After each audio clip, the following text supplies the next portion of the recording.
Seperti misalkan saya beri contoh. Suami yang berbuat zalim kepada istrinya yang disebutkan oleh panitia kajian tadi, agar suami tidak pelit, agar sedekah kepada istri itu adalah sedekah paling utama dan semisalnya.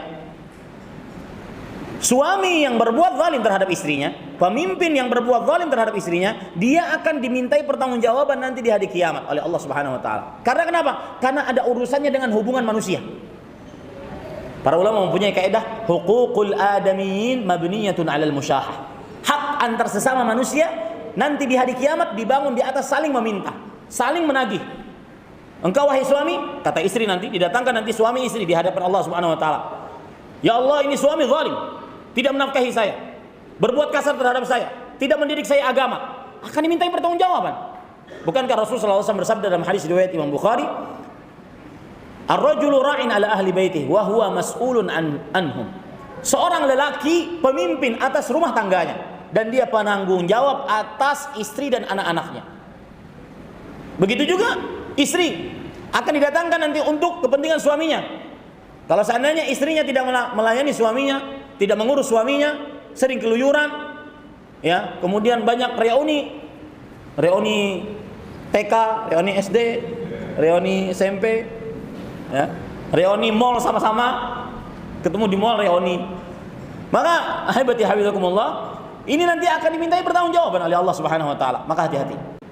Ya, hati-hati. Contoh misalkan anak, orang tua dengan anak. Ini ada kaitannya dengan perkara muamalat. Kaitannya dengan kaidah yang saya sebutkan tadi, huququl adamiyyin mabniyatun 'alal musyahah. Hak antar sesama manusia di hari kiamat dibangun di atas saling meminta. Sang anak akan minta haknya kepada orang tua. Kalau seandainya orang tuanya belum menyelesaikan haknya ketika di dunia, akan diminta nanti di akhirat. Dan saya berpesan kepada seluruh orang tua, ini sedikit menyimpang tentang pendidikan anak. Saya berpesan kepada seluruh orang tua, ketahuilah baik-baik, Anda akan ditanya oleh Allah tentang anak Anda sebelum anak Anda ditanya tentang baktinya kepada orang tua. Saya ulangi, orang tua akan ditanya tentang anak sebelum anak ditanya tentang orang tuanya. Jadi kalau ada istilah anak durhaka, di sana juga ada istilah orang tua durhaka. Apa dalilnya? Yang saya ucapkan tadi, bahwasanya orang tua ditanya sebelum anaknya. Dalilnya Rasulullah sallallahu alaihi wasallam bersabda, "Kullukum ra'in wa kullukum mas'ulun an ra'iyati." Setiap dari kalian pemimpin dan penanggung jawab atas apa yang dipimpinnya. Ar-rajulu 'ala ra'in 'ala ahli baitihi wa mas'ulun anhum. Laki-laki, baik dia statusnya ayah ataupun statusnya suami, akan memimpin orang yang di bawah tanggung jawabnya, istri dan anak-anaknya, dan bertanggung jawab atas mereka. Wal mar'atu ra'iyatun fi baiti zawjiha wa hiya mas'ulatun an auladih. Dan seorang perempuan, baik statusnya sebagai ibu ataupun statusnya sebagai istri, adalah penanggung jawab atau pemimpin di rumah suaminya dan penanggung jawab atas anak-anaknya. Jadi orang tua ditanya dulu sebelum anak-anaknya. Ini masuk kaidah tadi yang saya sebutkan, yaitu huququl adamiyyin mabniyatun 'alal musyahah. Hak antar sesama manusia dibangun di atas saling meminta, saling mencari nanti hari kiamat. Hutang, hati-hati hutang. Akan didatangkan, pembunuhan akan didatangkan, siapa yang membunuh, siapa yang dibunuh. Sampai nanti orang yang terbunuh, dia membawa kepalanya. Kemudian dia menghadap kepada Allah. Kemudian dia minta didatangkan orang yang membunuhnya.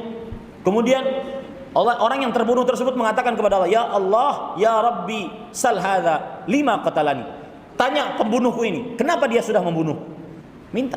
Jangankan antar sesama manusia, sesama binatang akan dimintai pertanggungjawaban, diqisas nanti di hari kiamat. Rasulullah sallallahu alaihi wasallam bersabda, "Tuqadu lisyatil jalha min asyatil qurana hatta yuqtassa minhu."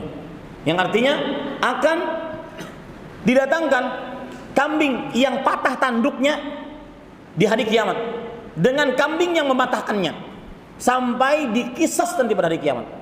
Makanya ini tema ini mencintaimu karena Allah, karena ada hubungan sosial antara si fulan dengan si allan, suami dengan istri.